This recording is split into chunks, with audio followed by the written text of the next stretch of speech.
Hi chums, beautiful day. I might sound a bit out of breath here. I've been working really hard all day, chopping firewood and getting things organised for winter. But anyway, I had a visit from my potato friend John from Wicklow, and Wicklow's about 120 miles from here, which is a huge distance. Like that's a long drive for somebody to come and see another guy's potatoes. Well, actually, he was working up here and called in, but I tell other people that he came to see my potatoes because it gives me some sort of street cred, and it's very hard. I find it very hard to get any street cred at all, so I make the most of every opportunity. But while John was here, we got talking about tomatoes, and tomatoes are very hard to ripen in Ireland, especially in September.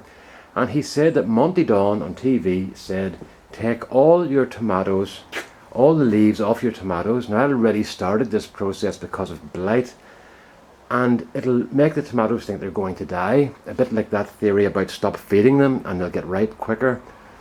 But in 3 days, this is what happened. Look, now, I was a bit concerned about this because when I went to cut the leaves off, I suddenly thought, is this John guy a secret agent from YouTube who has been sent to sabotage me on behalf of somebody else?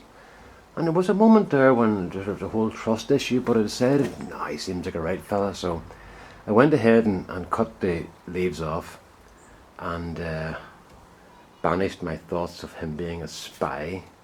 Oh, here, do you remember the spies that were caught in suburban America? And one of the neighbours was told by, I suppose, Fox TV that she was living with spies among her. And her reply was, but how could they be spies? Look at their hydrangeas. So I love that. But anyway, look at this. So John, it works. Those tomatoes are ripening really, really well. And I've already taken a big bowl full of tomatoes off this, ones that were starting to ripen. And there's a guy here yesterday who filled his pockets with more. And there's just far more than there was even yesterday. So I've got another load of tomatoes to sort out tonight. So I'm very pleased with this. These ones here they're coming on now. Oh, here, look at this. Look at these ones down here. I've just noticed something. They're starting to split, and I didn't give them any water. Maybe they were split before, and they're only starting to see it now. So happy days. So that's my tomatoes, and great altogether. So good tip there, John. Thank you.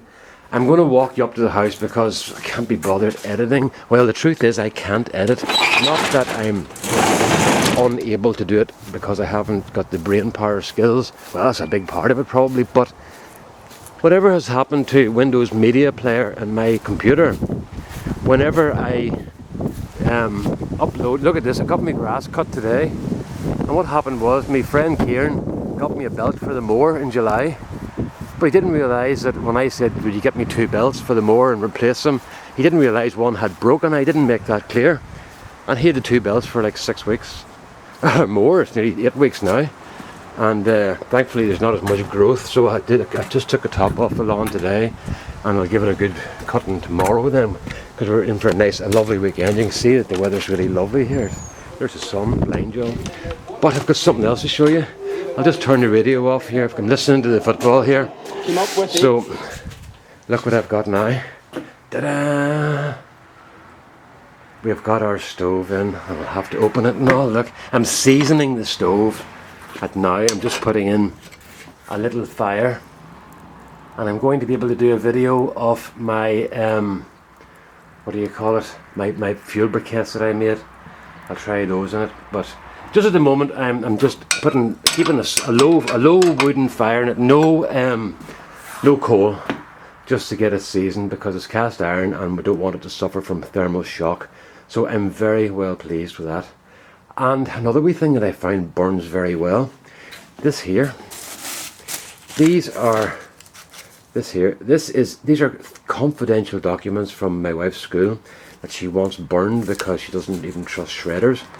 So what I did was I just rolled them up into like these and put a cable tie on them and throw them in here, and they burn like a bit like logs. They don't explode open because the cable tie resists the heat for a brief while. But those are just done today. I've got another 30 of those, but I'm going to leave them for a couple of weeks and let the paper form into a roll, and it's much easier it'll stay like that much easier when it goes into the fire. So I'm very happy, and my turning chum Michael will be warm in winter now. He doesn't like the cold very much. So there you are, there's my stove and my tomatoes. So all the best, folks. Bye bye.